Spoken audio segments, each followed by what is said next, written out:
Аэродром в Заводском был основан больше века назад. В 1931 году здесь была создана первая в СССР школа гражданских летчиков. 11 выпускников аэроклуба стали героями Советского Союза.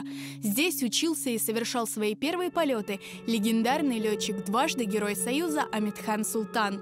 Сотрудники расположенного тут предприятия «Универсал Авиа» с гордостью показывают доску почета.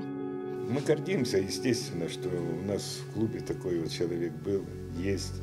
Помним его всегда. В Заводском по сей день совершаются полеты, прыжки с парашютом, здесь работает станция юных техников и проводятся экскурсии для детей.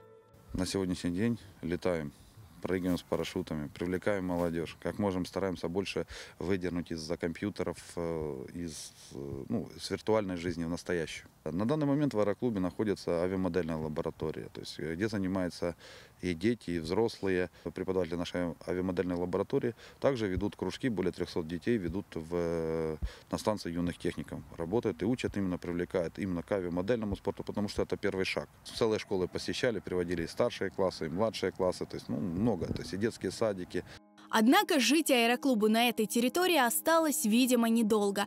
Власти планируют возвести на месте летного поля новый микрорайон на 18 тысяч квартир.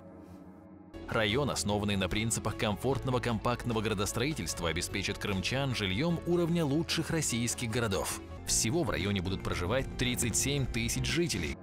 Экологи говорят, застройка аэродрома нанесет Ахмеджиту серьезный вред. Сейчас свободная от зданий территория Заводского работает как природный очиститель воздуха крымской столицы. Именно через аэродром уходят выхлопные газы, которые скапливаются в центре города. Экологическая экспертиза 2002 года,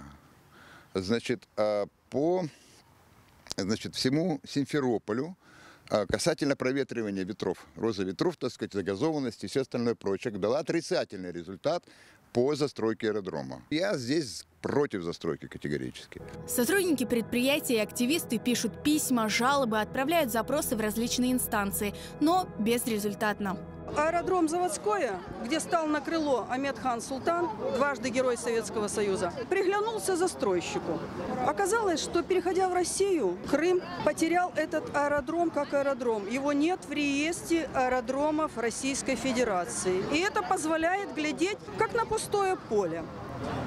Поэтому сейчас уже есть движение, и объединились люди, вышли с этими вопросами, записали обращение на президента и ждем результата. То, как мы примем или не примем ту позицию, которую нам навязывает наше руководство крымское, зависит от того, быть этому полю или не быть. Я считаю, что это стратегическая ошибка застраивать это поле. С точки зрения транспортной логистики, с точки зрения развития Крыма как туристической мекки, это неправильно. Тут парадокс такой произошел. Ведь это поле попало в границы села Перово.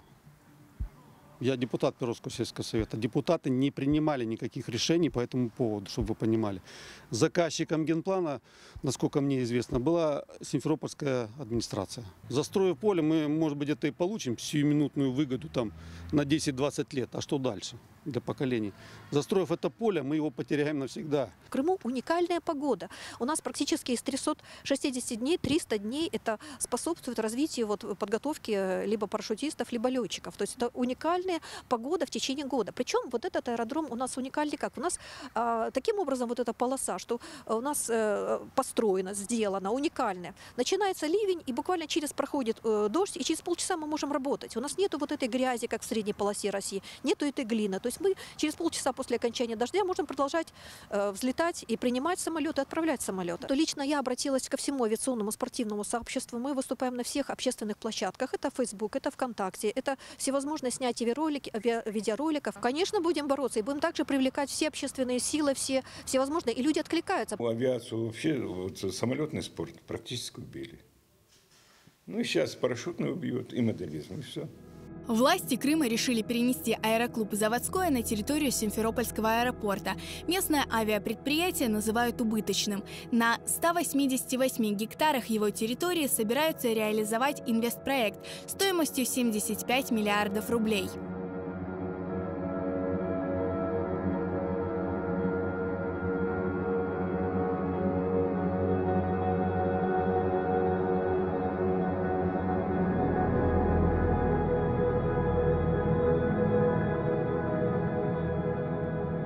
Но сотрудники авиаспортклуба намерены до последнего бороться за свою территорию.